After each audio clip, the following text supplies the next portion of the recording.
ಸಲೀಂ ಅಹಮದ್ ಮತ್ತು ರಿಜ್ವಾನ್ ಅರ್ಷದ್ ಅವರು ಮಿನಿಸ್ಟರ್ ಆಗೋದಕ್ಕೆ ರೆಡಿ ಆಗಿದ್ದಾರೆ. ಹಾಗಾಗಿ ಜಮೀರ್ ಅಹಮದ್ ಅವರನ್ನು ತುಳಿದು ಬಿಟ್ಟು ತಾವು ಮೇಲ್ ಬರಬೇಕು ಅನ್ನೋ ಪ್ರಯತ್ನ ಮಾಡ್ತಿದಾರಂತೆ. ಮುಸ್ಲಿಂ ಕಮ್ಯುನಿಟಿಗೆ ಒಂದು ನ್ಯಾಯ ಸಿಗುತ್ತೆ ಪಕ್ಕ. ಕಾಂಗ್ರೆಸ್ ಇಲ್ಲದೆ ಬೇರೆ ಬಿಜೆಪಿ ಕೊಡ್ತದ? ಅಯೋಗ್ಯರು ಒಂದು ಸೀಟ್ ಕೊಡುವಂತ ಯೋಗ್ಯತೆ ಬಿಜೆಪಿಗಿಲ್ಲ. ಮುಸಲ್ಮಾನ್ ನಾಯಕರನ್ನ ತುಳಿತಾ ಇದ್ದಾರೆ ಕಾನ್ಸ್ಟೆಂಟ್ಲಿ. ಈಗ ಶುರು ಮಾಡ್ಕೊಂಡಿದೆ ಕಾಂಗ್ರೆಸ್. ಯಾರು ಪಕ್ಷಕ್ಕೆ ದೊಡ್ಡವರಲ್ಲ, ಅದು ಮಲ್ಲಿಕಾರ್ಜುನ ಇಲ್ಲ, ಬೇರೆ ಯಾರು ಇಲ್ಲ. ಸರ್, ನೀವು ಯಾವಾಗ್ಲೂ ಪ್ರೆಸ್ ಮೀಟ್ ಮಾಡುವಾಗ ಕೆಲವರು ಅಂತೀರಿ. ಕೆಲವರು ಹೇಳಿದ್ದಾರೆ ಮುಸ್ಲಿಂ ಸಮಾಜ ಕಾಂಗ್ರೆಸ್ಗೆ ನಾವು ವೋಟ್ ಹಾಕ್ತೀವಿ ಅನ್ನೋದೇ ನಮ್ಮ ವೀಕ್ನೆಸ್ ಆಗ್ತಾ ಇದೆ. ತಲೆ ಕೂಡ ಇಲ್ಲ ಅಂತ ಚರ್ಚೆ ಮಾಡ್ತಾರೆ. ನನ್ ನೋಡಿ ಯಾರು ವೋಟ್ ಹಾಕಲ್ಲ, ಯಾರು ತಿಳ್ಕೊಂಡ್ರೆ ಭ್ರಮೇಲಿದ್ದಾರೆ. ಅಲ್ಪಸಂಖ್ಯಾತರು ಕಾಂಗ್ರೆಸ್ ಪಕ್ಷ ಸಿದ್ಧಾಂತಗಳು ನೋಡಿ ವೋಟ್ ಹಾಕೋದು. ಬೇರೆ ಪಕ್ಷಗಳಿಗೆ ಇಂಡಿಪೆಂಡೆಂಟ್ ಅಭ್ಯರ್ಥಿಗಳಿಗೆ ಫಂಡಿಂಗ್ ಮಾಡಿದ್ದಾರೆ ಅನ್ನುವಂತಹ ವಿಚಾರ ತುಂಬಾ ಚರ್ಚೆ ಆಗ್ತಾ ಇದೆ. ಸಾದಿಕ್ ಪೈಲ್ವಾನ್ಗೆ ಮುಖ್ಯಮಂತ್ರಿ ಹೇಳಿದ್ರು, ಏನಪ್ಪ ನಿನ್ನ ಹೆಸರೇ ಇಲ್ಲಲ್ಲಪ್ಪ, ಇದೇ ಮುಖ್ಯಮಂತ್ರಿಗಳು ಹೇಳಿದ್ರು. ಒಲೆಮಾಗಳಿಗೆ ಸುರ್ಜೇವಾಲಾ ಅವಮಾನ ಮಾಡಿಬಿಟ್ರಂತೆ. ನಾಳೆ ಅಲ್ಪಸಂಖ್ಯಾತ ಸಭೆ ಇದೆ, ಆ ಸಭೆಯಲ್ಲಿ ನಿಮ್ಮ ಮುಖಂಡರು ಮಾತಾಡಲಿ ಅಂತ ಇವ್ರೇನು ಕಳ್ಳಕ ತಿಂತಾ ಇರೋದು ಸಭೆಯಲ್ಲಿ. ಬಾಗಲಕೋಟೆ ಆಗಿರ್ಬೋದು ಅಥವಾ ದಾವಣಗೆರೆ ದಕ್ಷಿಣ ಆಗಿರಬಹುದು, ಏನ್ ನಿರೀಕ್ಷೆ ಇದೆ? 28 ಕೂಡ ನಾವೇ ಅಧಿಕಾರಕ್ಕೆ ಬರ್ತೀವಿ. ಏನು ಬರ್ಕೊಳ್ಳಲ್ಲ, ಸ್ಟಾಂಪೇಬಲ್ ನಾನು. ಈ ಕಾರ್ಯಕ್ರಮದ ಪ್ರಾಯೋಜಕರು ವಿನಯ್ ಕುಮಾರ್ ತರೀಕೆರೆ, ಮಹಾಪ್ರಧಾನ ಕಾರ್ಯದರ್ಶಿ, ಬೆಂಗಳೂರು ಕೇಂದ್ರ ಲೋಕಸಭಾ ಕ್ಷೇತ್ರ, ಯುವ ಜನತಾ ದಳ. ಅಭಯಾನಲ್ಲಿ ಇವತ್ತಿನ ಗೋಲ್ಡ್ ಪ್ರೈಸ್ ಚೆಕ್ ಮಾಡಿದ್ಯಾ? ಇಲ್ಲ.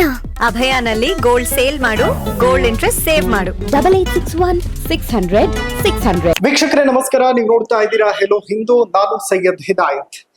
ರಾಜ್ಯದಲ್ಲಿ ದಾವಣಗೆರೆ ದಂಗಲ್ ಯಾಕೋ ಮುಗಿಯುವ ಲಕ್ಷಣಗಳು ಕಾಣಿಸ್ತಾ ಇಲ್ಲ. ಮುಸ್ಲಿಂ ಸಮಾಜದ ಆಕ್ರೋಶ, ಮತ್ತೊಂದು ಕಡೆ ಕಾಂಗ್ರೆಸ್ನಲ್ಲೇ ಮುಸಲ್ಮಾನರಿಗೆ ಹೀರೋಗಳು ಒಂದಷ್ಟು ಜನ, ವಿಲನ್ಗಳು ಒಂದಷ್ಟು ಜನ. ಹೀರೋ ಯಾರು, ವಿಲನ್ ಯಾರು ಅನ್ನೋದ್ರ ಬಗ್ಗೆನೇ ಇವತ್ತು ಒಂದು ಕ್ಲಾರಿಟಿ ತಗೊಳ್ಳೋಣ. ನಮ್ ಜೊತೆ ಸಲೀಂ ಅಹಮದ್ ಅವರಿದ್ದಾರೆ. ಸರ್, ಕಾರ್ಯಕ್ರಮಕ್ಕೆ ಪ್ರೀತಿಯ ಸ್ವಾಗತ. ಹೇಗಿದ್ದೀರಿ? ಏನ್ ಸರ್, ಯಾರು ಹೀರೋ ಯಾರು ವಿಲನ್ ಸರ್? ಇಲ್ಲಿ ಯಾರು ಹೀರೋನು ಇಲ್ಲ, ಯಾರು ವಿಲನು ಇಲ್ಲ. ಓಕೆ, ಚುನಾವಣೆ ಜವಾಬ್ದಾರಿ ಕೊಟ್ಟಿದ್ರು, ಆ ಚುನಾವಣೆ ಬಂದಿದ್ದೀವಿ. ಓಕೆ, ಸಮರ್ಥ ಅತ್ಯಂತ ಹೆಚ್ಚಿನ ಮತಗಳನ್ನು ಗೆಲ್ತಾರೆ ಅಂತ ವಿಶ್ವಾಸ ವ್ಯಕ್ತಪಡ್ತಾ ಇದ್ದೀನಿ.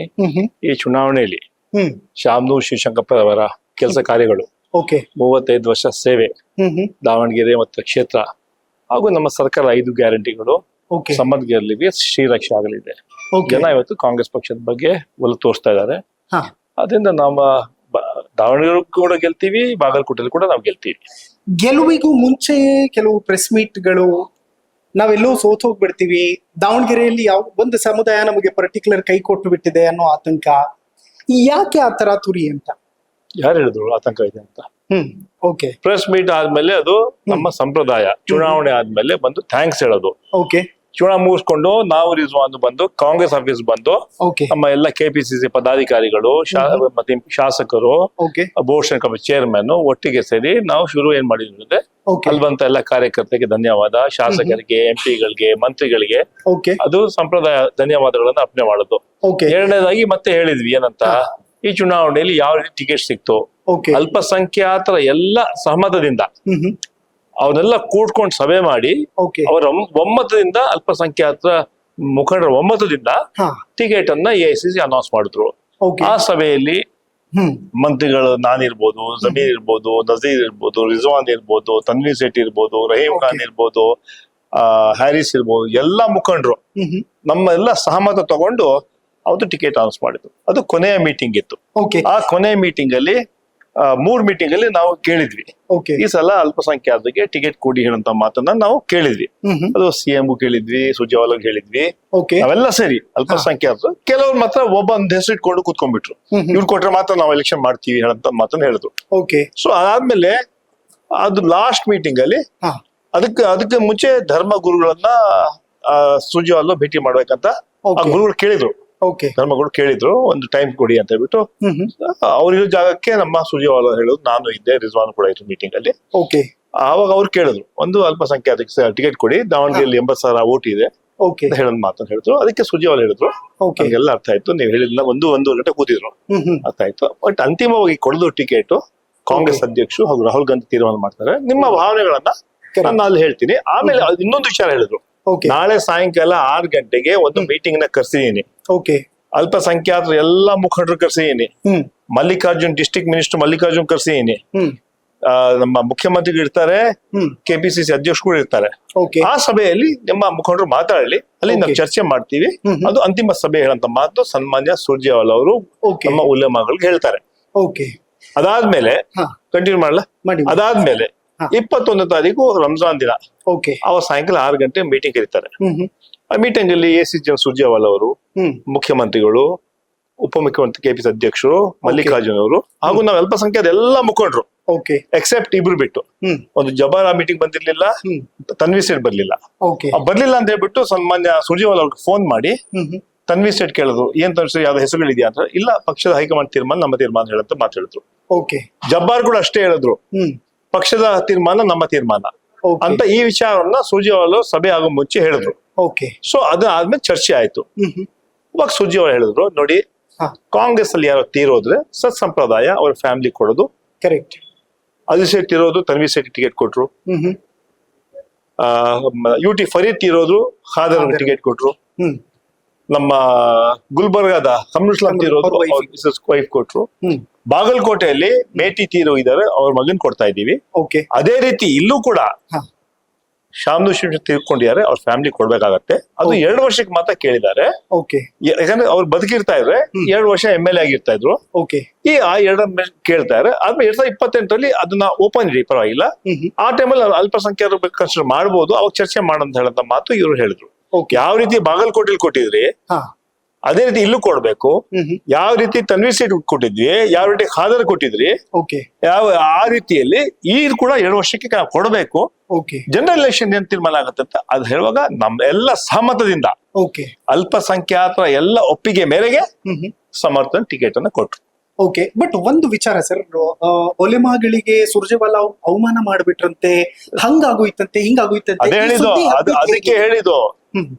ಅದಕ್ಕೆ ಹೇಳಿದ್ರು ಯಾರು ಸುದ್ದಿ ಹಬ್ಸಿದ್ರು ಅಂತ. ನಾನ್ ಮುಂಚೆ ಹೇಳಿದ್ರು ಅಷ್ಟೇ, 1 ಗಂಟೆ ಉಲ್ಲಮಗಳಿರೋ ಜಾಗಕ್ಕೆ ಸುರ್ಜೇವಾಲಾ ಬಂದು ಅವ್ರ ಮಾತಾಡಿ, ಅವ್ರ ಯಾಕಂದ್ರೆ ನಾನ್ ಪ್ರತ್ಯಕ್ಷದರ್ಶಿ, ನಾನು ರಿಜ್ವಾನು, ಅವ್ರು 1.5 ಗಂಟೆ ಮಾತಾಡಿ ಅವ್ರು ಹೇಳಿದ್ರು, ನಿಮ್ಮ ಭಾವನೆಗಳನ್ನ ನಾನು ಕಾಂಗ್ರೆಸ್ ಅಧ್ಯಕ್ಷರನ್ನ ಅವ್ರು ರಾಹುಲ್ ಗಾಂಧಿ ತಲುಪಿಸ್ತೀನಿ. ನಾಳೆ ಅಲ್ಪಸಂಖ್ಯಾತ ಸಭೆ ಇದೆ, ಆ ಸಭೆಯಲ್ಲಿ ನಿಮ್ಮ ಮುಖಂಡರು ಮಾತಾಡ್ಲಿ ಅಂತ. ಇವ್ರೇನ್ ಕಡ್ಲೆಕಾಯಿ ತಿಂತಾ ಇದ್ರು ಸಭೆಯಲ್ಲಿ. ಒಂದು ವೇಳೆ ವಿರೋಧ ಮಾಡ್ಬೇಕಂದ್ರೆ ಆ ಸಭೆಯಲ್ಲಿ ವಿರೋಧ ಮಾಡಿ ಹೋಗ್ಬೇಕಾಯ್ತು. ಎಲ್ಲ ಒಪ್ಕೊಂಡು ಮಾತಾಡ್ಕೊಂಡು ನೆಕ್ಸ್ಟ್ ಡೇ ಅವಮಾನ ಮಾಡ್ಬಿಟ್ಟಿದ್ದಾರೆ ನಮ್ಮ ಗುರುಗಳಿಗೆ, ನಮ್ ಕೇಳೇ ಎಲ್ಲ ಮುಖಂಡರಿಗೆ ಹೇಳಂತ ಮಾತು ಕೆಲವು ಹೇಳೋದಲ್ಲ. ಅಲ್ಲೇ ಸಮಸ್ಯೆ ಆಗಿದೆ. ಅದೇ ಮುಖಂಡರುಗಳು ಅಲ್ಲಿ ಬಂದು ದಾವಣಗೆರೆ ಬಂದು ಹೇಳ್ಬಿಡ್ತಾ ಇದ್ರೆ ನಾವೆಲ್ಲ ಒಪ್ಪಿದೀವಿ, ಎಲ್ಲ ಅಲ್ಪಸಂಖ್ಯಾತರು ಎಲ್ಲ ಒಪ್ಪಿ ನಾವು ತೀರ್ಮಾನ ತಗೊಂಡಿದ್ದೀವಿ ಅಂತ ಮಾತನ್ನ ಹೇಳ್ತಾ ಇದ್ರೆ ಸಮಸ್ಯೆಗಳು ಆಗ್ತಾ ಇರ್ಲಿಲ್ಲ. ಸೊ ಆ ಹಿನ್ನೆಲೆಯಲ್ಲಿ ಆ ಟಿಕೆಟ್ ಏನ್ ಸಮಸ್ಯೆ ಆಯ್ತು ಆ ವಿಚಾರವಾಗಿ ಇವತ್ತು ನಾನು ನಮ್ಮಲ್ಲಿ ನಿಮ್ಗೆ ಹೇಳಿ. ಕೆಲವರ ಸ್ವಹಿತಾಸಕ್ತಿಗಾಗಿ ಈ ರೀತಿಯಾದಂತಹ ಬಣ್ಣವನ್ನ ಕಟ್ಟಲಾಯಿತು ಇಡೀ ಹೋರಾಟಕ್ಕೆ ಅನ್ನುವಂತಹ ಮಾತುಗಳಿದೆ ಸರ್. ಏನ್ ಹಿತಾಸಕ್ತಿ ಇರಬಹುದು ಸರ್? ಯಾಕೆ ಒಂದೇ ಹೆಸರಿಗೆ ಜೋತ್ ಬಿದ್ದಿದ್ರಂತೆ? ಅವ್ರು ಇನ್ನೊಬ್ರು ಕೇಳಿದ್ರೆ ಇಲ್ಲ ನಾವು 7 ಹೆಸರು ಹೇಳಿದ್ವಿ ಅಂತಾರಂತೆ.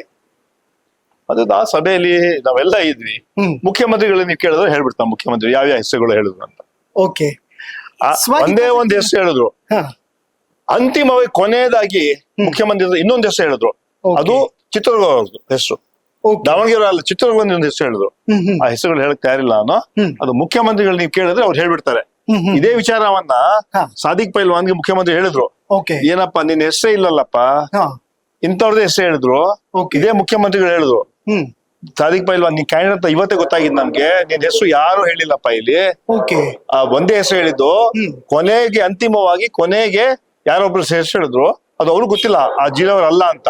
ಆವಾಗ ಬಂದವ್ರು ದಾವಣಗೆರೆ ಹೇಳಿದ್ರು, ಸರ್ ನಮ್ ಜಿಲ್ಲೆಯವನೇ ಅಲ್ಲ ಅವನು, ಪಕ್ಕ ಚಿತ್ರದುರ್ಗ ಜಿಲ್ಲೆ ಅವನು ಅಂತ ಹೇಳ್ಬಿಟ್ಟು ಆಕ್ರೋಶ ಮಾಡ್ಬಿಟ್ಟು ಅವತ್ ಸಾದಿಕ್ ಪೈಲ್ವಾನ್ ಕರ್ಕೊಂಡ್ ಬಂದಿವಲ್ಲ ನಾವು, ಅದನ್ನ ಆ ಮೂಲಕ ಅವತ್ತು ಅದನ್ನ ಹೇಳಿದ್ರು. ಅವರೇ ಹೇಳಿದ್ರು, ನಮ್ನೆಲ್ಲ ಯಾರೋ ಒಬ್ರು ಬಲವಂತವಾಗಿ ನೀವು ನಿಂತ್ಕೊಳ್ಳಿ, ನೀವು ಬಂಡಾಯ ನಿಂತ್ಕೊಳ್ಳಿ ಅಂತ ಹೇಳೋ ಮಾತನ್ನ ಮುಖ್ಯಮಂತ್ರಿಗಳು ಹೇಳಿದ್ರು. ಎ.ಸಿ.ಜಿ. ಸುರ್ಜೇವಾಲಾ ಅವ್ರಿಗೆ ಹೇಳಿದ್ರು. KPCC ಅದೇ DK ಶಿವಕುಮಾರ್ ಅವ್ರಿಗೂ ಆ ಸಾದಿಕ್ ಪೈಲ್ವಾನ್ ಹೇಳಿದ್ರು. ಸರ್, ಈ ಬೇರೆ ಪಕ್ಷಗಳಿಗೆ ಇಂಡಿಪೆಂಡೆಂಟ್ ಅಭ್ಯರ್ಥಿಗಳಿಗೆ ಫಂಡಿಂಗ್ ಮಾಡಿದ್ದಾರೆ ಅನ್ನುವಂತಹ ವಿಚಾರ ತುಂಬಾ ಚರ್ಚೆ ಆಗ್ತಾ ಇದೆ. ಯಾರು ಮಾಡಿದ್ರು, ಯಾಕೆ ಮಾಡಿದ್ರು ಅನ್ನೋದು ಒಂದು ದೊಡ್ಡ ಪ್ರಶ್ನೆ. ಅದು ಎನ್ಕ್ವೈರಿ AICC ಮಾಡುತ್ತೆ. ಯಾಕಂದ್ರೆ all India Congress committee general secretary ಸನ್ಮಾನ್ಯ ಸುರ್ಜೇವಾಲಾ ಸುಮಾರು 10 ದಿವಸ ಇದ್ರು. ನಮ್ಮ ಅಭಿಷೇಕ್ ದತ್ತ ಅಂತ ಸುಮಾರು 1 ತಿಂಗಳಿಂದ ಇಲ್ಲೇ ಇದ್ರು. 20 ದಿನ ಅಲ್ಲೇ ಇದ್ರು, ಇಲ್ಲಿ ದಾವಣಗೆರೆ. ಪ್ರತಿ ದಿನ ಅವ್ರು ರಿಪೋರ್ಟ್ ಕೊಡ್ತಾ ಇದ್ರು. ಸೊ ಎಂಟೈರ್ ಹೈಕಮಾಂಡ್ ದಾವಣಗೆರೆಯಲ್ಲಿ ಕೂತಿತ್ತು. ನಾವ್ ಹೇಳಿದ ಸಿಟಿನೇ ಇಲ್ಲ, ನಾವ್ ಯಾರು ಕಂಪ್ಲೇಂಟ್ ಮಾಡಿಲ್ಲ, ಯಾರ ಹೆಸರು ಕೂಡ ಹೇಳಿಲ್ಲ. ಓಕೆ. ಏನ್ ಮಾಡಿದ್ರೆ ನಾನ್ ಹೇಳ್ದೆ, ಹಾ. ಕೆಲವು ಕಾರಣದ ಕೈಗಳು ಕೆಲವು ಷಡ್ಯಂತ್ರಗಳಾಗಿದೆ, ಓಕೆ. ಆದ್ರೂ ಕೂಡ ನಾವೇ ಗೆಲ್ಲೋದು, ಹ್ಮ್. ಅಲ್ಪಸಂಖ್ಯಾತರು ಕಾಂಗ್ರೆಸ್ಗೆ ಓಟ್ ಹಾಕ್ತಾರೆ, ಏನ್ ಸಮಸ್ಯೆ ಇಲ್ಲ ಅಂತ ಹೇಳಂತ ಮಾತನ್ನ ನಾನು ಕಾಂಗ್ರೆಸ್ ಆಫೀಸ್ ಅಲ್ಲಿ ಧನ್ಯವಾದ ಹೇಳಿ ಹೇಳಂತ ಕೆಲಸ ನಾವು ಮಾಡಿದ್ವಿ. ಓಕೆ. ನಾನು ಕಾಂಗ್ರೆಸ್ ಆಫೀಸ್ ಹೇಳ್ತೇನೆ, ಬಿಜೆಪಿ ಆಫೀಸ್ ಅಲ್ಲಿ ಹೋಗಿಲ್ಲ ಅಂತ ನಾನು ಈ ವಿಚಾರ. ಸೊ ಅದರಿಂದ ಆ ಹಿನ್ನೆಲೆಯಲ್ಲಿ ನಾವು ಗೆಲ್ತೀವಿ ಅಂತ ಹೇಳಂತ ಮಾತನ್ನ ಹೇಳಿದ್ವಿ ನಾವು. ಆದ್ರೆ ಕೆಲವರು ಈ ತರ ವಿಚಾರ ಟಿಕೆಟ್ ಅಲ್ಲಿ ಸ್ವಲ್ಪ ಗೊಂದಲ ಮಾಡಕ್ಕೆ ಪ್ರಯತ್ನ ಮಾಡಿದ್ರು, ಅದರಿಂದ ಇಷ್ಟು ಸಮಸ್ಯೆ ಆಯ್ತು. ಅಂತವಾಗಿ ಏನಾಗಲ್ಲ, ಯಾಕಂದ್ರೆ ಜನ ಅಲ್ಪಸಂಖ್ಯಾತರು ಯಾವತ್ತು ಕಾಂಗ್ರೆಸ್ ಓಟ್ ಹಾಕ್ತಾರೆ. ಇವತ್ತು ರಾಜ್ಯದಲ್ಲಿ ಶಾಂತಿ ಇದೆ, ನೆಮ್ಮದಿ ಇದೆ, ಸಹಬಾಳ್ವೆ ಇದೆ.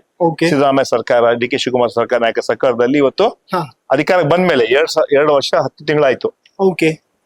ಯಾವ್ದು ಅದಲ್ಲಿ ಎಲ್ಲ ನೆಮ್ಮದಿಯಿಂದ ಬಾಳ್ತಾರೆ, ಅಣ್ಣ ತಮ್ಮನ ಜೊತೆ ಬಾಳ್ತಾ ಇದಾರೆ ಎಲ್ಲರೂ. ಅದೇ 23 ಮುಂಚೆ ಭಾರತೀಯ ಜನತಾ ಪಾರ್ಟಿ ಸರ್ಕಾರ ಇರುವಾಗ ಪುತ್ತೂರಲ್ಲಿ ಏನಾಯ್ತು, ಮಂಗಳೂರು ಯಾವ ಕೊಲೆ ಆಯ್ತು, ಶಿವಮೊಗ್ಗಲ್ಲಿ ಏನಾಯ್ತು, ಗದಗಲ್ಲಿ ಏನಾಯ್ತು ಎಲ್ಲ ಹೇಳ್ಬೇಕ ನಾವು. ಅದರಿಂದ ಅಲ್ಪಸಂಖ್ಯಾತ ಗೊತ್ತಿದೆ. ಕಾಂಗ್ರೆಸ್ ಪಕ್ಷ ನಮ್ಗೆ ರಕ್ಷಣೆ ಕೊಡ್ತಾ ಇದೆ, ನಮ್ಗೆ ಕಾರ್ಯಕ್ರಮ ಕೊಡ್ತಾ ಇದೆ, ನಮ್ಗೆ ಮಾತ್ರ ಅಲ್ಲ ಎಲ್ಲ ಸಮಾಜಕ್ಕೂ ಕೊಡುವಂತ ಕೆಲಸ ಮಾಡ್ತಾ ಇದ್ದಾರೆ. ಅದನ್ನ ಕಾಂಗ್ರೆಸ್ ಪಕ್ಷದ ಪರವಾಗಿದ್ದೀವಿ. ಕೆಲವೊಬ್ರು ಇಬ್ರು ಯಾರು ಹೇಳಿದ್ರೆ ಯಾವ ಬದಲಾವಣೆ ಮಾಡಲ್ಲ. ಇಲ್ಲಿ ಯಾರು ಅಷ್ಟೇ ಅಲ್ಪಸಂಖ್ಯಾತರು ಕಾಂಗ್ರೆಸ್ ಪಕ್ಷ ಸಿದ್ಧಾಂತಗಳು ನೋಡಿ ಓಟ್ ಹಾಕೋದು, ಕಾಂಗ್ರೆಸ್ ಪಕ್ಷ ವಿಚಾರಧಾರೆಗಳು ನೋಡಿ ಓಟ್ ಹಾಕೋದು. ಇವತ್ತೇನು ರಾಹುಲ್ ಗಾಂಧಿ ಹೋರಾಟ ಮಾಡ್ತಾ ಇದಾರೆ ಡೆಲ್ಲಿಲಿ ಬಿಜೆಪಿ ವಿರುದ್ಧ, ಸಾಮಾನ್ಯ ಮಲ್ಲಿಕಾರ್ಜುನ್ ಖರ್ಗೆ ಏನ್ ಹೋರಾಟ ಮಾಡ್ತಾರೆ ಅದು ಅವ್ರು ನೋಡಿ ಓಟ್ ಹಾಕೋದು. ಅದೇ ರೀತಿ ರಾಜ್ಯದಲ್ಲಿ ಸಾಮಾನ್ಯ ಸಿದ್ದರಾಮಯ್ಯ ನಾಯಕತ್ವಕ್ಕೆ, ಶಿವಕುಮಾರ್ ನಾಯಕತ್ವಕ್ಕೆ ಬೆಂಬಲ ಕೊಡೋದು ಅಲ್ಪಸಂಖ್ಯಾತರು. ಯಾರು ವ್ಯಕ್ತಿಗಳಲ್ಲ, ನನ್ ನೋಡಿ ಯಾರು ಓಟ್ ಹಾಕಲ್ಲ, ಯಾರು ತಿಳ್ಕೊಂಡ್ರೆ ಭ್ರಮೇಲಿ ಇದಾರೆ ಅವರು. ಯಾಕಂದ್ರೆ ಕಾಂಗ್ರೆಸ್ ಪಕ್ಷಕ್ಕೆ ಅಲ್ಪಸಂಖ್ಯಾತರು ಓಟ್ ಹಾಕೋದು. ಯಾಕಂತ ಹೇಳಿದ್ರೆ ಕೋಮುವಾದಿ ಶಕ್ತಿ ಒಂದು ದೊಡ್ಡ ಶಕ್ತಿ ಕಾಂಗ್ರೆಸ್ ಪಕ್ಷಕ್ಕೆ ಇದೆ. ಆ ಹಿನ್ನೆಲೆ ಕಾಂಗ್ರೆಸ್ ಸಿದ್ಧಾಂತಗಳು ಓಟ್ ಹಾಕ್ತಾರೆ. ಬಟ್ ಕೆಲವೊಂದು ಕಡೆಗಳಲ್ಲಿ ಸರ್ ಸೋಷಿಯಲ್ ಮೀಡಿಯಾದಲ್ಲಿ ಒಂದು ಚರ್ಚೆ ನೋಡ್ತಾ ಇದೆ. ಯಾಕೆಂತಂದ್ರೆ ಅದನ್ನು ನಾವು ಕನ್ಸಿಡರ್ ಮಾಡ್ಬೇಕಾಗುತ್ತೆ. Social media is a biggest platform ಈಗ. ತಮ್ಮ WhatsApp university what ever it may be ಅಲ್ಲಿ ಆಗ್ತಾ ಇರುವಂತ ಚರ್ಚೆ ನೋಡೋದೇ ಇಲ್ಲ. ಓಕೆ. ಅಲ್ಲಿ ಆಗ್ತಾ ಇರುವಂತ ಚರ್ಚೆಗಳು ಏನು ಅಂತಂದ್ರೆ 2028ಕ್ಕೆ ಮುಸ್ಲಿಂ ಸಮಾಜ ತನ್ನದೇ ಆದಂತಹ ರಾಜಕೀಯ ವೇದಿಕೆಯನ್ನ ಸೃಷ್ಟಿ ಮಾಡಿಕೊಳ್ಳಬೇಕು. ಕಾಂಗ್ರೆಸ್ಗೆ ನಾವು ವೋಟ್ ಹಾಕ್ತಿವಿ ಅನ್ನೋದೇ ನಮ್ಮ ವೀಕ್ನೆಸ್ ಆಗ್ತಾ ಇದೆ. ನಾವು ವೀಕ್ ಆಗ್ಬಾರ್ದು, ಕಾಂಗ್ರೆಸ್ ನ ಮುಂದೆ ತಲೆ ನೋಡಿ. ಈ ಚರ್ಚೆ ಯಾರು ಮಾಡ್ತಾರೆ, ತಲೆ ಬುಡ ಇಲ್ಲ ಅಂತ ಚರ್ಚೆ ಮಾಡ್ತಾರೆ. ಓಕೆ. 144 ವರ್ಷ ಇರುವಂತ ಕಾಂಗ್ರೆಸ್ ಪಕ್ಷ, ಇಡೀ ಜೀವನ ಕಾಂಗ್ರೆಸ್ ಪಕ್ಷ ಯಾವತ್ತೂ ಅಲ್ಪಸಂಖ್ಯಾತ ಪರವಾಗಿ ಇರುವಂತಹ ಪಕ್ಷ ಇದು. ಓಕೆ.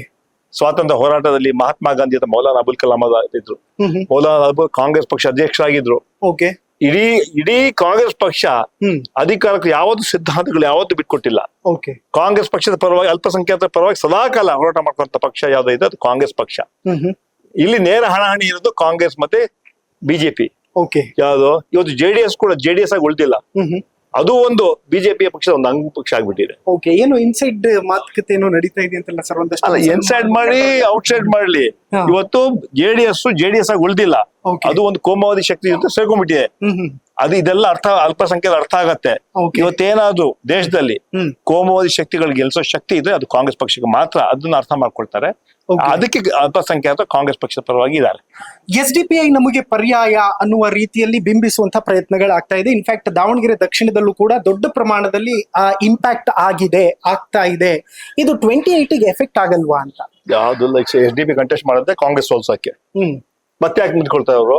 ಅವರ ಸೋಲ್ಸಾಗಿ ನಿಲ್ಸೋದು, ಓಟ್ ಡಿವೈಡ್ ಮಾಡ್ತೀವಿ ನಾವು, ಬಿಜೆಪಿ ಗೆದ್ದು ಬರ್ಲಿ ಅಂತ ಎಲ್ಲಾ ಕಡೆ. ಬಟ್ ಅವರು ಶಿವಾಜಿನ ಅಲ್ಲಲ್ಲ, ಮತ್ತೆ ಯಾಕೆ ಇಲ್ಲಿ ಶಿವಾಜಿನಲ್ಲಿ ಕಂಟೆಸ್ಟ್ ಮಾಡ್ಬೇಕು ರಿಜ್ವಾನ್ ಸೋಲ್ಸಕ್ಕೆ? ಮತ್ತೆ ಯಾಕೆ ತನ್ವಿ ಸೇಠ್ ಸೋಲ್ಸಕ್ಕೆ ಅಲ್ಲಿ ನಿಂತ್ಕೋಬೇಕು? ಖಾದರ್ ಸೋಲ್ಸಕ್ಕೆ ಅಲ್ಲಿ ಮಂಗಳೂರು ಯಾಕೆ ನಿಂತ್ಕೋಬೇಕು? ಅವ್ರಿಗೆ ಏನಾದ್ರು ಇದೆಯಾ? ಗೆಲ್ಬೇಕಂತ ಇದೆಯಾ, ನಮ್ಮನ್ನ ಸೋಲ್ಸ್ಬೇಕಂತ ಇದಾರ? ನಿಮ್ಗೆ ಪ್ರಶ್ನೆ ಕೇಳ್ತೀನಿ ನಾನು. ಅವ್ರೇನು ನಿಂತ್ಕೊಳ್ಳೋದು ಖಾದರ್ ಕಂಟೆಸ್ಟ್ ಮಾಡಿ ಅಲ್ಲಲ್ಲ, ಖಾದರ್ ಕಂಟೆಸ್ಟ್ ಮಾಡುವಾಗ ನಿಂತ್ಕೊಂಡು ಖಾದರ್ ಸೋಲ್ಸಕ್ ಪ್ರಯತ್ನ ಮಾಡ್ತಾರೆ, ತನ್ವಿ ಸೇಠ್ ನ ಸೋಲ್ಸ್ಬೇಕಂತ ಇಲ್ಲಿ ಮಾಡ್ತಾರೆ, ಇಲ್ಲಿ ರಿಜ್ವಾನ್ ಸೋಲ್ಸಕ್ಕೆ ನಿಂತ್ಕೊಳ್ತಾರೆ. ಅದರಿಂದ ಅವ್ರು ನಿಂತ್ಕೊಳ್ಳೋದು ಕಾಂಗ್ರೆಸ್ ಸೋಲ್ಸಕ್ಕೆ ಅಂತ, ಕಾಂಗ್ರೆಸ್ಗೆ ಬುದ್ಧಿ ಕಲ್ಸ್ಬೇಕಂತ. ಅದು ಅರ್ಥ ಆಗ್ತಾ ಇಲ್ಲ ಅವ್ರು ಮಾಡದ ವಿಚಾರಗಳಲ್ಲಿ ಕೋಮುವಾದಿ ಶಕ್ತಿಗಳು ಅಧಿಕಾರಕ್ಕೆ ಬರುತ್ತೆ ಅಂತ. ಮತ್ತೊಂದು ವಿಚಾರ ಏನ್ ಚರ್ಚೆ ಆಗ್ತಾ ಇದೆ ಅಂತಂದ್ರೆ ಸರ್, ಸಲೀಂ ಅಹಮದ್ ಮತ್ತು ರಿಜ್ವಾನ್ ಅರ್ಷದ್ ಅವರು ಮಿನಿಸ್ಟರ್ ಆಗೋದಕ್ಕೆ ರೆಡಿ ಆಗಿದ್ದಾರೆ. ಹಾಗಾಗಿ ಜಮೀರ್ ಅಹಮದ್ ಅವ್ರನ್ನ ತುಳಿದು ಬಿಟ್ಟು ತಾವು ಮೇಲ್ ಬರಬೇಕು ಅನ್ನೋ ಪ್ರಯತ್ನ ಮಾಡ್ತಿದಾರಂತೆ. ಹೇಗೆ ಜಾಫರ್ ಶರೀಫ್ ಅವ್ರನ್ನ ತುಳಿಯೋದಕ್ಕೆ ರೋಷನ್ ಬೇಗ್ ಅವ್ರನ್ನ ಬಳಸ್ಕೊಂಡ್ರು, ರೋಷನ್ ಬೇಗ್ ಅವ್ರನ್ನ ತುಳಿಯೋದಕ್ಕೆ ಜಮೀರ್ ಅಹಮದ್ ಅವ್ರನ್ನ ಬಳಸ್ಕೊಂಡ್ರು, ದ ಕರ್ಮ ರಿಟರ್ನ್ಸ್ ಅನ್ನೋ ರೀತಿಯಲ್ಲಿ ಅವ್ರ ಜೊತೆನೂ ಅದೇ ನಡೀತಿದೆ ಅಂತ ಮಾತಿದ್ಯಪ್ಪ. 45 ವರ್ಷ ಆಯ್ತು ಕಾಂಗ್ರೆಸ್ ನಲ್ಲಿ. ನೀವ್ ಯಾವ ಹೇಳ್ತೀರಲ್ಲ, ನೆನ್ನೆ ಬಂದಿರೋರು. 45 ವರ್ಷ ಆಗಿದೆ. ಬ್ಲಾಕ್ ಲೆವೆಲ್ ಪ್ರೈಮ್ ಮಿನಿಸ್ಟರ್ ಕೆಲಸ ಮಾಡುವಂತಹ ಅವಕಾಶ ಸಿಕ್ಕಿದೆ ನನ್ಗೆ. Okay. 3 ಪ್ರೈಮ್ ಮಿನಿಸ್ಟರ್ ಕೆಲಸ ಮಾಡಿದೀನಿ. ಕರೆಕ್ಟ್. ರಾಜೀವ್ ಗಾಂಧಿ ಇರ್ಬೋದು, ನರಸಿಂಹರಾವ್ ಇರ್ಬೋದು, ಮನಮೋಹನ್ ಸಿಂಗ್ ಇರ್ಬೋದು, ಜೊತೆ ಕೆಲಸ ಮಾಡಿದೀನಿ. ಇದೆಲ್ಲ ನೋಡಿದೀವಿ ನಾವು. ಕರೆಕ್ಟ್. ಅದರಿಂದ ಈ ಮಂತ್ರಿ ಆಗಲ್ಲ, ಪಕ್ಷ ಸಿದ್ಧಾಂತಗಳ ಮೇಲೆ ಕೆಲಸ ಮಾಡೋದು, ಪಕ್ಷದ ವಿಚಾರಧಾರೆಗಳ ಮೇಲೆ ಕೆಲಸ ಮಾಡೋದು. ಇಲ್ಲಿ ಭಾವನೆಗಳಿಗೆ ಅವಕಾಶ ಇಲ್ಲ. ನಮ್ಮ ಕರ್ತವ್ಯ ನಮ್ಮ ಮುಂದೆ ಆ ಕರ್ತವ್ಯ ಮಾಡ್ತಾ ಇದೀವಿ ನಾವು. ಅಧಿಕಾರಕ್ಕಲ್ಲ, ಕೆಲವು ಅಧಿಕಾರಕ್ಕೆ ಬಿಟ್ಟು ಕೆಲವು ಬೆನ್ನಿಗೆ ಚೂರಿ ಹಾಕಂತ ಕೆಲಸ ಮಾಡ್ತಾರೆ. ಈ ಸಲೀಂ ಅಹಮದ್ ಪಕ್ಷಕ್ಕಾಗಿ ಸ್ವಾತಂತ್ರ್ಯ ಹೋರಾಟ ಮೊಮ್ಮಗ ನಾನು. 45 ವರ್ಷ ಕೊಟ್ಟಿನಿ ಕಾಂಗ್ರೆಸ್ ಪಕ್ಷಕ್ಕೆ. ಯಾವತ್ತು ಕೂಡ ಈ ಪಕ್ಷಕ್ಕೆ ಯಾವತ್ತು ದ್ರೋಹ ಬಗ್ದಿಲ್ಲ, ಇವತ್ತು ಬಗ್ದಿಲ್ಲ, ಮುಂದಿನ ಬಗೆದಿಲ್ಲ. ಸರ್ ಓವರ್ ಆಲ್ ನೋಡೋದಾದ್ರೆ ಸರ್, ಬಾಗಲಕೋಟೆ ಆಗಿರ್ಬೋದು ಅಥವಾ ದಾವಣಗೆರೆ ದಕ್ಷಿಣ ಆಗಿರ್ಬಹುದು, ಏನ್ ನಿರೀಕ್ಷೆ ಇದೆ? ಎರಡು ಕ್ಷೇತ್ರಗಳಲ್ಲಿ ಜೊತೆಯಲ್ಲಿ ನಾವು ಗೆಲ್ತೀವಿ. ದಾವಣಗೆರೆ ಗೆಲ್ತೀವಿ, ಬಾಗಲಕೋಟೆ ಗೆಲ್ತೀವಿ. ಈಗಾಗಲೇ ಅದು ಬೂತ್ ವೈಸ್ ತಗೊಳ್ತಾ ಇದ್ದಾರೆ. ಓಕೆ, ಅದೆಲ್ಲ ಕಂಪ್ಲೀಟ್ ಮಾಹಿತಿ ಬಂದಿಲ್ಲ. ಒಂದೇ ಸಲ ಮಾಹಿತಿ ಬರುತ್ತೆ, ಕೊಡ್ತೀವಿ. ಒಟ್ಟು ಎಲ್ಲ ಗೆಲ್ತೀವಿ ಅಂತ ಹೇಳ್ಬಲ್ಲೆ. ಓಕೆ ಸರ್, ಕಾಂಗ್ರೆಸ್ನ ಅಲ್ಪಸಂಖ್ಯಾತರ ಘಟಕದ ವಿಚಾರದಲ್ಲಿ ಮಾತಾಡೋದಾದ್ರೆ, ನಮಗೆಲ್ರಿಗೂ ಕೂಡ ಅಂದ್ರೆ ಗ್ರೌಂಡ್ ಲೆವೆಲ್ ಅಲ್ಲಿ ಇದ್ದಂತ ಬಹುತೇಕ ಮುಸಲ್ಮಾನರಿಗೆ ನಾನು ಹೋಗಿ ಮಾತಾಡಿಸ್ತಾ ಇದ್ದಾಗ ಅವ್ರು ಹೇಳ್ತಾ ಇದ್ರು, ಕಾಂಗ್ರೆಸ್ ನಲ್ಲಿ ಅಲ್ಪಸಂಖ್ಯಾತ ಘಟಕ ಇದೆ, ಅದಕ್ಕೆ ಅಧ್ಯಕ್ಷರು ಕೂಡ ಇದ್ದಾರೆ ಅನ್ನೋದು ನಮ್ಗೆ ರಾಜೀನಾಮೆ ಕೊಟ್ಟ ಮೇಲೆ ಗೊತ್ತಾಯ್ತು ಸರ್ ಅಂತ. ಅದೇ ಅರ್ಥ ಮಾಡ್ಕೋಬಾಯ್ತು ಎಷ್ಟು ಸ್ಟ್ರಾಂಗ್ ಆಗಿದ್ದಾರೆ ಅವರು. ರಾಜೀನಾಮೆ ಕೊಟ್ಟ ಮೇಲೆ ಗೊತ್ತಾಯ್ತು ಅಧಿಕಾರ ಇದಾರೆ ಅಂತ ಹೇಳ್ಬಿಟ್ಟು. ಅದು ಆ ಪ್ರಶ್ನೆಗೆ ನಿಮ್ಮ ಹತ್ರನೇ ಇದೆ ಉತ್ತರ. ಯಾಕೆ ಸರ್ ಗ್ರೌಂಡ್ ಲೆವೆಲ್ ಅಲ್ಲಿ ಟಚ್ ಮಾಡುವಂತ ಪ್ರಯತ್ನಗಳು, ಹೊಸ ಮುಖಗಳನ್ನ ಹುಟ್ಟು ಹಾಕುವಂತ ಪ್ರಯತ್ನಗಳನ್ನ ಯಾಕೆ ಮಾಡ್ಲಿಲ್ಲ? ಅಷ್ಟು ಒಳ್ಳೆ ಅಧಿಕಾರ ಸಿಕ್ಕರು ಅಂತ ಕೆಲವರು. ಹೇಗೆ ಗ್ರೌಂಡ್ ಅಲ್ಲಿ ಹೇಗೆ ರೆಡಿ ಮಾಡ್ತೀರಿ ಸರ್ ಈಗ ಹೊಸ ಫೇಸ್? ನಾನು ಹೇಳ್ದೆ ನಿಮ್ಗೆ, ಮುಸ್ಲಿಂ ಕಮ್ಯುನಿಟಿ ಅಲ್ಲ, ಈಗಾಗಲೇ ಪಕ್ಷದಲ್ಲಿ ಸಂಘಟನೆಗಳಲ್ಲಿ ಅವಕಾಶ ಸಿಗ್ತಾ ಇದೆ. ಓಕೆ, ಈಗ ನಾವು ಸ್ಪೀಕರ್ ಮೊದಲ ಬಾರಿಗೆ ಫಸ್ಟ್ ಟೈಮ್ ಮುಸ್ಲಿಂ ಸ್ಪೀಕರ್ ಆಗಿ ಮಾಡಿದ್ರು. ಅದು ಗೌರವ ಅಲ್ವಾ? 2 ಮಂತ್ರಿಗಳು ಮಾಡಿದ್ದಾರೆ. ನಂಗೆ ಚೀಫ್ ವಿಪ್ ಮಾಡಿದ್ದು, ಪೊಲಿಟಿಕಲ್ ಸೆಕ್ರೆಟರಿ ಮಾಡಿದ್ದು, 22-23 ಜನ cabinet rank, state rank, board and corporation ಮಾಡಿದ್ದಾರೆ. 500 ಕೋಟಿ ಅನುದಾನ ಕೊಟ್ಟಿದ್ದಾರೆ. ನಮಗೆ ಮಾತ್ರ ಅಲ್ಲ, ಎಲ್ಲ ಸಮಾಜ ಕೊಟ್ಟಿದ್ದಾರೆ. ಆದ್ರೆ ಅಲ್ಪಸಂಖ್ಯಾತರ ರಕ್ಷಣೆ ಸಿಕ್ಕಿದೆ, ಶಾಂತಿ ಇದೆ, ನೆಮ್ಮದಿ ಇದೆ, ಸಹಬಾಳ್ವೆ ಇದೆ. ಸನ್ಮಾನ್ಯ ಸಿದ್ದರಾಮಯ್ಯ ನಾಯಕತ್ವದಲ್ಲಿ ಡಿ ಕೆ ಶಿವಕುಮಾರ್ ನಮ್ಮ ಸರ್ಕಾರ ಪ್ರಾಮಾಣಿಕವಾಗಿ ಜನಸೇವೆ ಮಾಡ್ತಾ ಇದ್ದೀವಿ. ಅಲ್ಪಸಂಖ್ಯಾತರು ಒಂದು ಬಹಳ ಸಂತೋಷದಲ್ಲಿದ್ದಾರೆ. 5 ಗ್ಯಾರಂಟಿಗಳು ಕೊಟ್ಟಿದ್ದೀವಿ. ಅದ್ರ ಮೂಲಕ ಇವತ್ತು ನಮ್ಮ ಚುನಾವಣೆಯಲ್ಲಿ ಬಂದ ತಕ್ಷಣ ಹೇಳಿದ್ವಿ, ನಾವು ನೋಡಿದಂತೆ ನಡೀತೀವಿ ಅಂತ ಹೇಳಿದ್ವಿ. ಹಂಗ್ ನಡೆದಿದ್ದೀವಿ. ಸರ್ವರಿಗೂ ಸಮಪಾಲು, ಸರ್ವರಿಗೂ ಸಮಪಾಲು ನಮ್ಮ ಸಂಕಲ್ಪ. ಕರೆಕ್ಟ್. ಈ ರಾಜ್ಯವನ್ನು ಸರ್ವ ಜನಾಂಗದ ಶಾಂತಿಯ ತೋಟ ರೀತಿಯಲ್ಲಿ ಇವತ್ತು ಕೆಲಸ ಮಾಡ್ತಾ ಇದ್ದೀವಿ. ಒಳ್ಳೆ ರೀತಿ ಜನ ಬದುಕ್ತಾ ಇದಾರೆ, ಬಾಳ್ತಾ ಇದಾರೆ, ಶಾಂತಿ ಇದೆ, ನೆಮ್ಮದಿ ಇದೆ, ಸಹ ಬಾಳ್ವೆ ಇದೆ. ಇದಕ್ಕಿಂತ ಏನೋ ಬೇಕಾ? ಇದೇ ಅರ್ಥ ಮಾಡ್ಕೊಳ್ತಾ ಅಲ್ಪಸಂಖ್ಯಾತರು ಗೊತ್ತಿದೆ. ನನ್ ನೆಗಡಿ ಬಂದ ತಕ್ಷಣ ಮೂಗು ಕುಯ್ಕೊಳಕ್ ಆಗಲ್ಲ. ಒಂದು ಕ್ಷೇತ್ರದಿಂದ ಇಡೀ ಕರ್ನಾಟಕ ಏನ್ ಅಭಿವೃದ್ಧಿ ಆಗೋದಿಲ್ಲ. ಅಲ್ಪಸಂಖ್ಯಾತ ಗೊತ್ತಿದೆ ಯಾವ ರೀತಿಯಲ್ಲಿ ಯಾವ ಸಂದರ್ಭದಲ್ಲಿ ನಮ್ಗೆ ಜನ ಅಧಿಕಾರ ಕೊಟ್ಟರು. ಅಲ್ಪಸಂಖ್ಯಾತರು ನಮ್ಗೆ ಅಧಿಕಾರ ಕೊಟ್ಟಿದ್ದಾರೆ. 133 ಸೀಟ್ ನಾವು ಗೆದ್ದಿದ್ದೀವಿ. ಅದಾದ್ಮೇಲೆ 2 ವರ್ಷ 10 ತಿಂಗಳಲ್ಲಿ ಯಾವುದೇ ಘಟನೆ ಆಗಕ್ಕೆ ನಮ್ಮ ಸರ್ಕಾರ ಬಿಟ್ಟಿಲ್ಲ. ಅದೇ ನಮ್ಮ ಸಾಧನೆ. ಓಕೆ ಸರ್, ಇನ್ಫ್ಯಾಕ್ಟ್ ಬಜೆಟ್ ನ ವಿಚಾರದಲ್ಲೂ ಕೂಡ ಮಾತಾಡೋದಾದ್ರೆ ಸರ್, ಸರಿಸುಮಾರು 4 ಲಕ್ಷ ಕೋಟಿಗೂ ಅಧಿಕ ಬಜೆಟ್ ನಮ್ಮ ರಾಜ್ಯದಲ್ಲಿ ಮಂಡಿಸಲಾಗುತ್ತೆ. ಅದ್ರ 1% ಮುಸಲ್ಮಾನರಿಗೆ ಸಿಗುತ್ತೆ ಬಜೆಟ್ ನಲ್ಲೂ ಕೂಡ ಎಲ್ಲೊಂದ್ ಕಡೆ ತಾರತಮ್ಯ ಆಗುತ್ತೆ. ಬಿಜೆಪಿ ಅವರು 300-400 ಕೋಟಿ ಕೊಡ್ತಾ ಇದ್ರು. 4800 ಕೋಟಿ ಕೊಟ್ಟಿದ್ದಾರೆ. ಶಿಕ್ಷಣ ಕೊಟ್ಟಿದ್ದಾರೆ, ಸ್ಕಿಲ್ ಡೆವಲಪ್ಮೆಂಟ್ ಕೊಟ್ಟಿದ್ದಾರೆ, ಎಂಪ್ಲಾಯ್ಮೆಂಟ್ ಕೊಟ್ಟಿದ್ದಾರೆ. ಎಷ್ಟು ಮುಂಚೆ ಕೊಡ್ತಾ ಇದ್ರು. ಸಬ್ಕಾ ಸಾಥ್ ಸಬ್ಕಾ ವಿಕಾಸ್ ಅಂತ ಹೇಳಿದ್ರು. ಸಬ್ಕಾ ವಿನಾಶ್ ಮಾಡೋದು ನರೇಂದ್ರ ಮೋದಿ ಅವರು.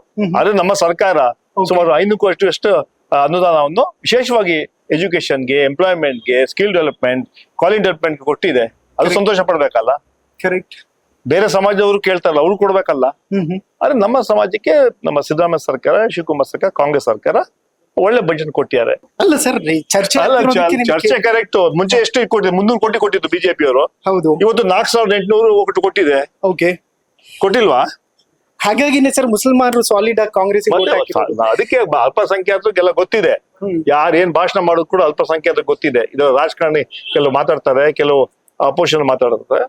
ಒಟ್ಟಾಗಿ ಈಗ ಕಾಂಗ್ರೆಸ್ ಪಕ್ಷ ಪರವಾಗಿದ್ದಾರೆ ಅಲ್ಪಸಂಖ್ಯಾತ. Correct sir. ಈ ಸೋಲು ಗೆಲುವಿನ ಲೆಕ್ಕಾಚಾರ ಇದ್ದದ್ದೇ ಸರ್. ಸೋಲಾದರೆ ಏನಾಗುತ್ತೆ, ಗೆಲುವಾದರೆ ಏನಾಗುತ್ತೆ, ಏನೇನ್ ನಿರ್ಧಾರ ಆಗುತ್ತೆ ಅನ್ನುವಂಥದ್ರ ಬಗ್ಗೆ ಬಹಳಷ್ಟು ಜನರಿಗೆ ಒಂದು ಕ್ಯೂರಿಯಾಸಿಟಿ ಇದೆ. ನಾವು ಗೆದ್ದಿದ್ದೀವಿ, ಅದರಿಂದ 2ನೇ ಪ್ರಶ್ನೆ ಚರ್ಚೆ ಮಾಡೋದು ಅಪ್ರಸ್ತುತ. ಯಾಕೆ ಗೊತ್ತಾ? It is winning. ಬೇರೆ ಚರ್ಚೆ ಮಾಡೋ ಪ್ರಶ್ನೆ ಬರೋದಿಲ್ಲ. 2 ಗೆಲ್ತಾ ಇದೀವಿ. ಓಕೆ ಸರ್, ಈಗ ನಸೀರ್ ಅಹಮದ್ ಅವರ ವಿಚಾರದಲ್ಲಿ ಆಗಿರ್ಬಹುದು, ಅಬ್ದುಲ್ ಜಬ್ಬಾರ್ ಅವರ ವಿಚಾರದಲ್ಲಿ ಅವರಂತೂ ಪಕ್ಷದಿಂದ ಉಚ್ಚಾಟನೆ ಆಗಿದೆ ಅನ್ನುವಂತಹದ್ದು. ಅಬ್ದುಲ್ ಜಬ್ಬಾರ್ ಅವರನ್ನ ಈ ತರದ್ದು ಆಗ್ತಾ ಇದೆ. ಮುಸಲ್ಮಾನ್ ನಾಯಕರನ್ನ ತುಳಿತಾ ಇದ್ದಾರೆ ಕಾನ್ಸ್ಟೆಂಟ್ಲಿ. ಈಗ ಶುರು ಮಾಡ್ಕೊಂಡಿದೆ ಕಾಂಗ್ರೆಸ್. ಈಗಲೇ ಒಂದ್ ಮಾತು ಹೇಳಿದ್ರಿ, ಅವ್ರು ದಾವಣಗೆರೆ ಕೇಳೋದು ಯಾರು ಪರಿಚಯ ಇಲ್ಲ ಅಂತ ಹೇಳ್ದಂತ ಮಾತನ್ನ ಹೇಳ್ತೀರಾ ನೀವು? ಇದೆಲ್ಲ AICC ಗಮನ ಹರಿಸ್ತದೆ, ಪಾರ್ಟಿ ಗಮನಿಸ್ತದೆ ಯಾರಿಗೆ ಏನ್ ಮಾಡ್ಬೇಕಂತ. ದೊಡ್ಡ ಪಾರ್ಟಿ ಇತ್ತು ಕಾಂಗ್ರೆಸ್ ಪಾರ್ಟಿ, 140 ವರ್ಷ ಇತಿಹಾಸ ಅಂತ ಕಾಂಗ್ರೆಸ್ ಪಾರ್ಟಿ. ಅದರಿಂದ ಯಾರು ಏನ್ ಮಾಡ್ತಾರೋ, ಸಲೀಂ ಅಹಮದ್ ಇಲ್ಲಿ ಕೆಲಸ ಮಾಡ್ತಾರೋ ಇಲ್ಲೋ ಅಂತ ಎಲ್ಲ ಗಮನ ಹರಿಸ್ತಾ ಇರೋದು AICC. AICC general secretary Davanagere ಬಂದು ಕೂತಿದ್ರು.